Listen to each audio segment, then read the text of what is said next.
Test 2. You will hear a number of different recordings, and you will have to answer questions on what you hear. There will be time for you to read the instructions and questions, and you will have a chance to check your work. All the recordings will be played once only. The test is in 4 sections. At the end of the test, you will be given 10 minutes to transfer your answers to an answer sheet. Now turn to Section 1. Section 1. You will hear a customer phoning a company representative to complain about her new purchase. First, you have some time to look at questions 1 to 5.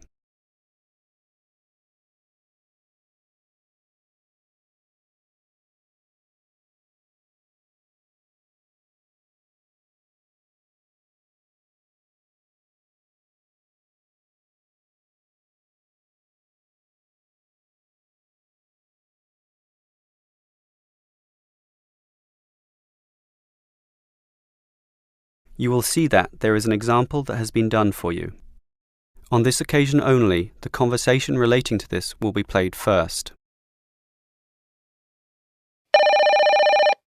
Hello, is this the Dynamo motorcycle company? Yes, it is. How can I help you? Well, I have an instruction manual here for your new electric motorcycle, but I'm not satisfied with the purchase at all. Well, I'm sorry to hear that, but don't worry. I'm sure we can sort this out. The woman is talking about an electric motorcycle, so electric motorcycle has been written in the space. Now we shall begin. You should answer the questions as you listen, because you will not hear the recording a second time. Listen carefully and answer questions 1 to 5. Hello, is this the Dynamo motorcycle company? Yes, it is. How can I help you? Well, I have an instruction manual here for your new electric motorcycle, but I'm not satisfied with the purchase at all. Well, I'm sorry to hear that, but don't worry. I'm sure we can sort this out. Before we do anything, can you tell me the model number? At the top of the instruction manual here it gives the model number RTY34. TY34. Okay. Now, what's the nature of your complaint? It's many things, actually. The biggest problem is that you say in your manual that the battery will take the motorcycle 30 kilometres. That's right. Well, it's lucky to take me 8. The battery is usually flat by then, often leaving me stuck at the side of the road. Are you sure you're charging it correctly? I'm fairly sure. I follow all the instructions and plug it in for a long time. And are you sure you charge it for the required 3 hours? I charge it until the charging light goes off, and that's 2 hours, so that should be enough. And there's a serious design fault with this motorcycle. When you're riding it, there's no meter to show you how much power is left, so you actually don't know when the machine is going to stop working. There's a voltage gauge. Yes, but that tells you nothing. The needle fluctuates about from 55 to 45, so whatever it says is meaningless. According to the manual, you're meant to charge the battery if the needle falls under 50 volts. But even when you charge it, it can go below 45. As I said, the needle just waves all over the place. The result is that I'm always worried that the bike will leave me stranded in the middle of nowhere. Well, I'm sorry about that. Sure, but what are you going to do about it? Unfortunately, we don't have a refund policy, but if you take the bike to one of our shops, our mechanics will look at it. Perhaps there's a problem that we can fix. The gauge, for example. The other problem is the battery. I actually weighed it, and it's almost 6 kilograms, yet you say in your manual that it weighs only 3. I can barely pick the thing up, so it's not 3 kilograms at all. Maybe you purchased the wrong model by mistake. I doubt that very much. Basically, I think I've been defrauded, and I'd like to know what you're going to do about it. All right, I'll put you through to our complaints department. Before you hear the rest of the conversation, you have some time to look at questions 6 to 10.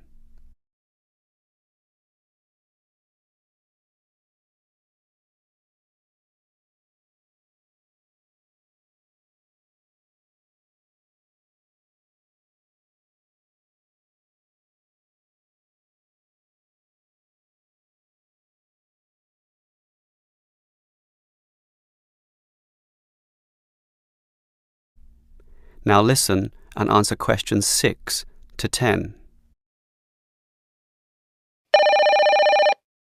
Hello? Complaints department here. Apparently you have a complaint? Yes, I do. Let me tell you all about... It's all right. Our representative has already informed me about your problem. It's probably just a misunderstanding. I'm sure we can work something out. Right now, I need to take down some details. All right. Can I have your name, please? Jessie Parkinson. That's Jessie and Parkinson, Parkinson. Parkinson. All right. What shall we list this complaint under? Parts, service, or performance? Well, the meter isn't accurate at all, so that's parts, isn't it? Yes, perhaps, but you do feel more generally that the motorcycle doesn't meet the operational standards as advertised, so it's probably better to tick performance here. Can we tick both, parts and performance? No, we can only tick one, so let's not call it parts. We'll go with performance. Now, we may post some further forms and questionnaires to you, so would you mind giving me your address? Certainly, it's 45 Melrose Road. Melrose, M-E-L and Rose. OK. Now, your phone number? Just use my mobile phone. That's 0928 982 453. 453. OK. And if we have any follow-up questions, what time is best for ringing you? Morning? Afternoon? Night time? Well, I work as a secretary from 9 to 5, but I do get a lunch break which gives me some free time. This break used to be 12:30 to 1:30, but then it changed to an hour later, so it's best to ring me at 2 p.m. since the break now starts at 1:30. All right. That's all for now. We just need to do our own investigation and we'll probably ring you back tomorrow. I'm sure we can get to the bottom of this. That is the end of section 1. You now have half a minute to check your answers.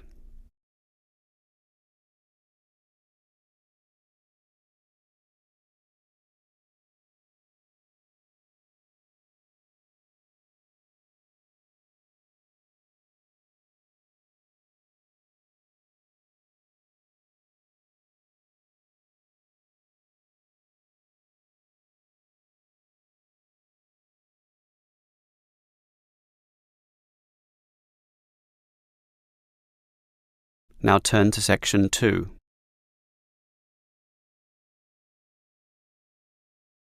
Section 2. You will hear a student union officer explaining about the union's functions and services to a group of new university students. First, you have some time to look at questions 11 to 15.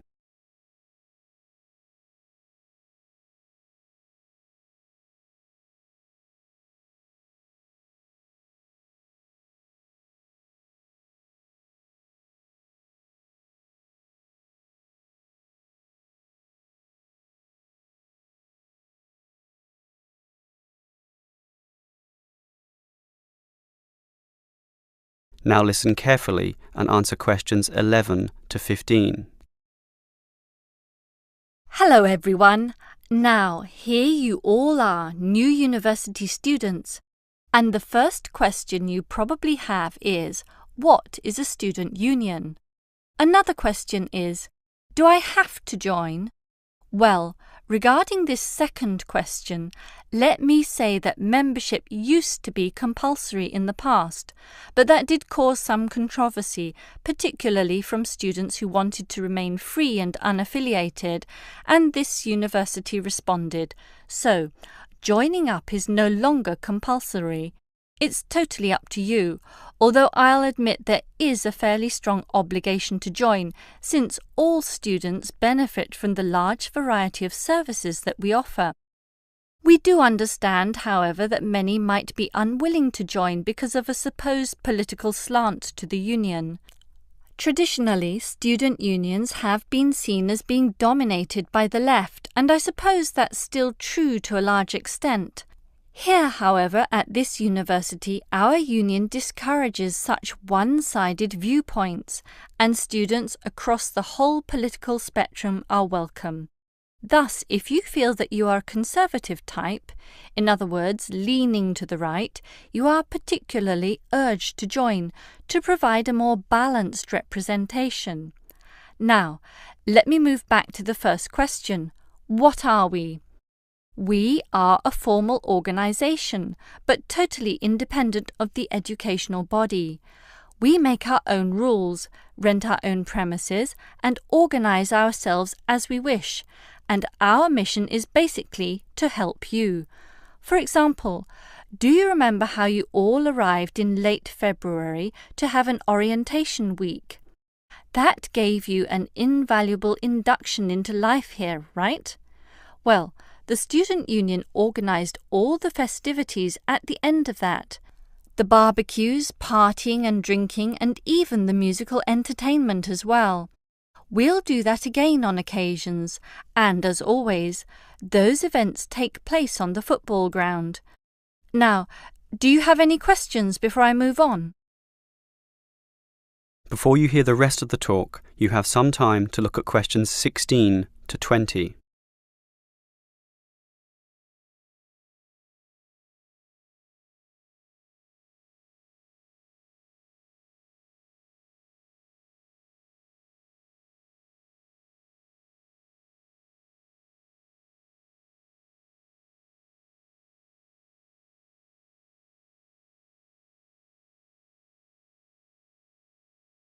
Now listen and answer questions 16 to 20.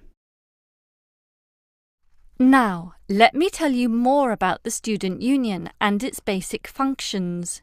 In general, there are three: social, organisational, and representational. Let's look at the first one.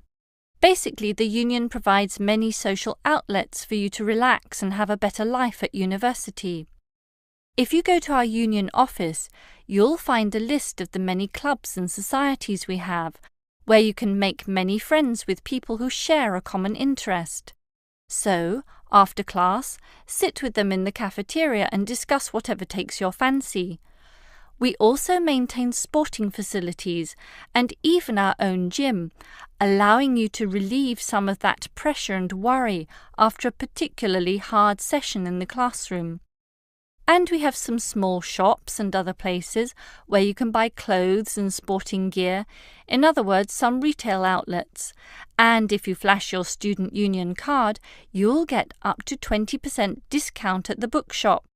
But unfortunately, there are no discounts at the union cafeteria. Sorry, no cheap cappuccinos.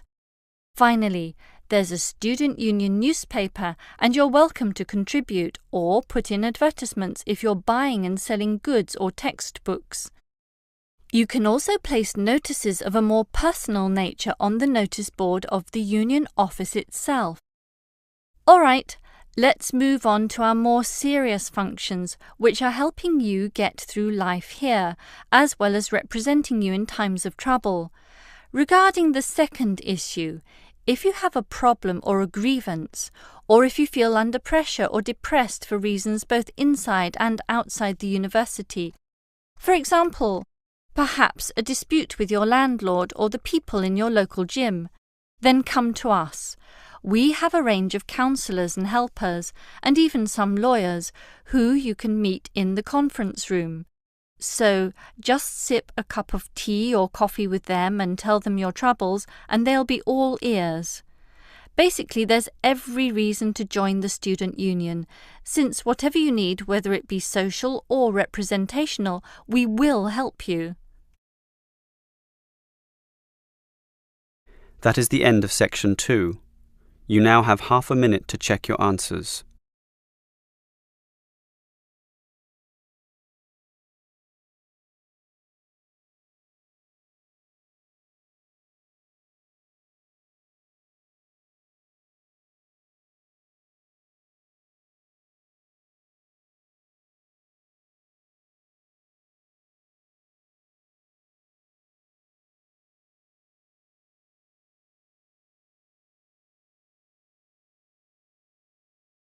Now turn to Section 3.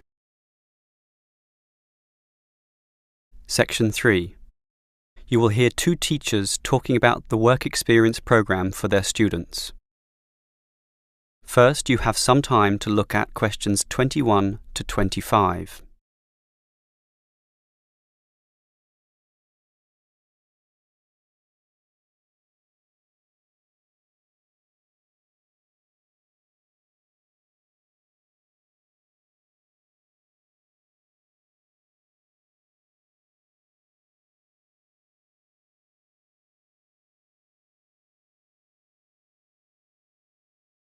Now listen carefully and answer questions 21 to 25.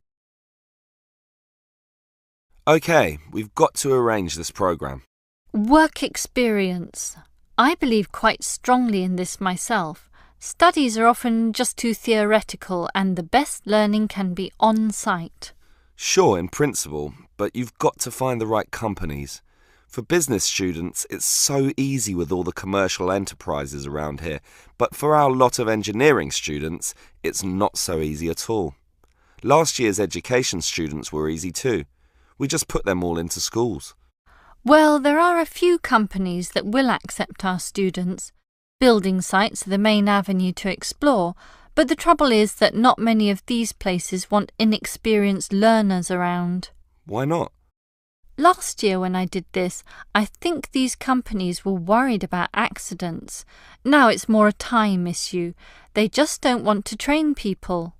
But these people work for free. But training takes time, and in the economic recession, few companies want their personnel diverted for such purposes. But I did find some companies, enough for us at least, but they all insist on one thing.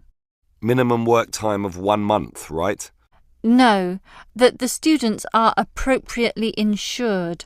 Remember, these are building sites and there are quite a few hazards there, and we're putting untrained students, not trained students, right amongst them. So these companies want financial coverage in case of accidents. Gee, is that going to be expensive? Yes, I'm afraid so, since we live in quite a litigious society. Consequently, insurance rates are sky high, almost unaffordable. I see. Can our budget meet this? Last year we couldn't pay for the program. This year we can, since we have fewer students to deal with, but we'll nevertheless have to cut corners in certain areas. I never like it when that happens. Neither do I. In which areas do we need to economise? Well, the payment to students is not going to change. After all, they won't do this work unless they can get some money. We'll also continue to subsidise their travel as we did last year. Last year we gave them a completion bonus too. It was a big success. Made them go through the whole month. But not this year. We'll impress upon the students that possible failure could result if they don't finish the whole term. OK, I trust that will work. Before you hear the rest of the conversation, you have some time to look at questions 26 to 30.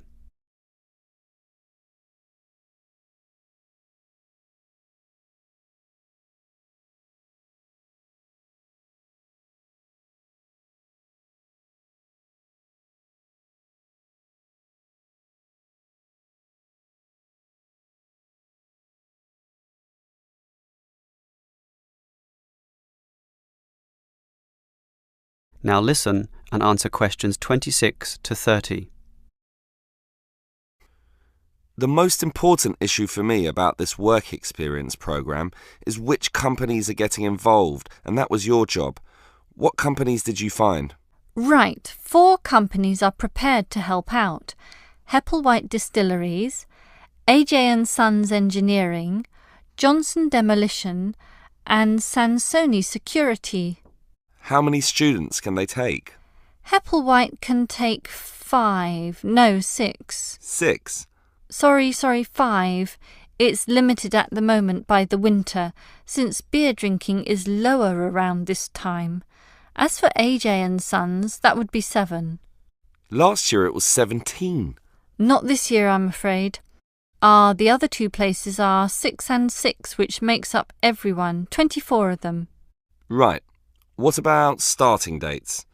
That's the problem. They cannot all start and finish on the same date, which makes this a little hard to dovetail with the academic semester. Hepplewhite can accept its cohort around August 15th. AJ are a little later, starting 5 days later, in fact. The 20th? Actually, the 21st is what they said. And the other two? The demolition company can start earlier, the start of the month, the 1st, and the security firm will start 3 days later on the 4th. OK, that sounds good. And will all our students work for 1 month? Well, remember, it doesn't have to be a full month, but just long enough to meet syllabus requirements. So, how long is Hepplewhite going to use these students? They said 3 weeks, maybe 4 weeks if we want it. We want it. Tell them the longer option is necessary. Sure. I think they'll accept that. The students will probably buy some of their product, which will make the owners happy. As for the engineering company, it's giving 24 days. That's fine. And the demolition company? They're saying 2 weeks, 14 days. Impossible. The students can't complete their projects in such a short time. You'll have to be stronger. Tell them minimum 18 days. All right. The owner seems reasonable. He'll probably accommodate us if I throw in a few incentives. That leaves the security company, which is offering... Let me guess. 3 weeks, 21 days. Almost 22. Ha! I was close with my guess of 21. Just 1 day off. That is the end of section 3. You now have half a minute to check your answers.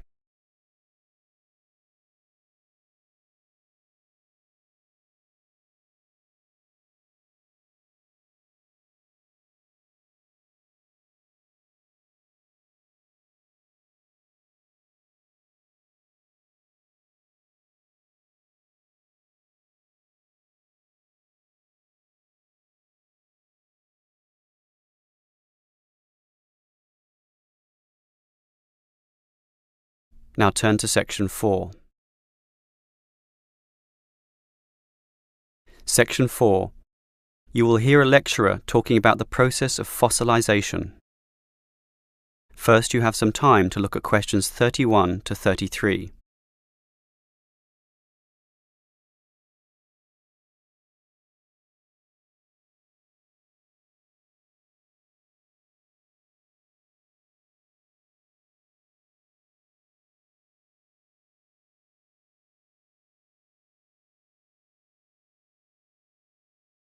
Now listen carefully and answer questions 31 to 33. The foremost exhibition in any great natural history museum is almost invariably a skeleton of a large dinosaur. Often the famous Tyrannosaurus rex, or T-Rex as it's usually known. Thus, one would think that these skeletons are plentiful, one for each museum, and more to spare in the basement. Well, here's an interesting fact. Almost every one of those T-Rex skeletons are just copies of the original fossils, and we only have 20 sets of these in the whole world. And the most complete is still missing 1/5 of its bones, and the rest are missing a lot more. And given that these dinosaurs once numbered in the thousands and existed on this earth for perhaps 3 million years, you can realize an obvious fact. Fossilization is actually an extremely rare occurrence. Fossilization can only occur when, after an animal dies, it is buried in soft mud or silt relatively quickly before the body completely rots or is torn to pieces by scavengers. Given this fact, the overwhelming majority of fossils are in marine sediment, where former marine life sank to the sea bottom, where sediment was being continually deposited. This means that we have a fairly good idea of the life in Earth's ancient oceans, but a much sketchier view of the land-based life forms. Fossilization on land needs water and mud, meaning that it is most often near ancient river sites and lakes. But it is still so rare that there are, in fact, large stretches of geological time about which we don't quite know what was happening at all. Before you hear the rest of the lecture, You have some time to look at questions 34 to 40.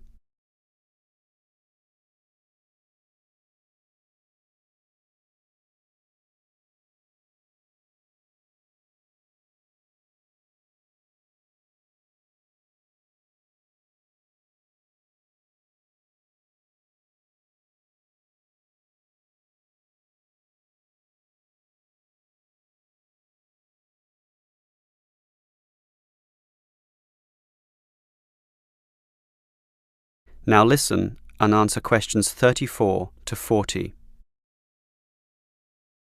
So, given that fossilization is so rare, the natural question is, what can increase its odds? Well, fossilization mostly occurs with organisms which meet three basic criteria. 1. They must have hard body parts, for example, shells, plates, bones, and teeth. Unfortunately, the soft parts just rot away far too quickly to be fossilized. And I say unfortunately because it is often the soft fleshy features that most interest us. An elephant's trunk, for example, would not fossilize, and from the skeleton alone, we would never know the trunk was there. The second criterion for more likely fossilization is that the organism in question must have existed in considerable numbers and be spread over a wide geographical range. This simply increases the statistical probability that one of them will one day be fossilized and hopefully found. Finally, and by the same logic, the species needs to have existed on the Earth for a long time, and the longer, the better. So, these are the three main criteria, but there are others. Being a large size, for example, helps us to notice and discover them as fossils more easily, and being a marine organism, as mentioned, helps also. Trilobites, a strange sort of ancient crab, are a perfect example. Their body structure was one of hard plates. They existed over virtually the whole world of their time and over a huge span of geological history, over 250 million years in fact, one of the longest ranges of any creature ever. Added to this, some species could grow to relatively large sizes, and they lived in the sea. Perfect. These creatures meet all the criteria, and as a result, museums all over the world are spilling over with trilobite fossils of all shapes and sizes. As far as fossils go, they are common. So, let's think about T-Rex once again. It too basically meets all the criteria that we mentioned. It has hard parts, being the bones, had some dispersion, and had been around for a long time, although it cannot compare to trilobites in this respect. However, it does have one important advantage over trilobites. It is large, very large, which means we can discover it far more easily than many other fossils. And here's another advantage. Dinosaur hunters are a dedicated and fanatical breed, continually at work in all the likely sites of the world. Basically, us human beings are fascinated by these creatures. So much that we are always searching for them, probably more than any other types of fossil, meaning that more T-Rexes will inevitably spring up in the future, and one is certainly glad for this. That is the end of section 4. You now have half a minute to check your answers.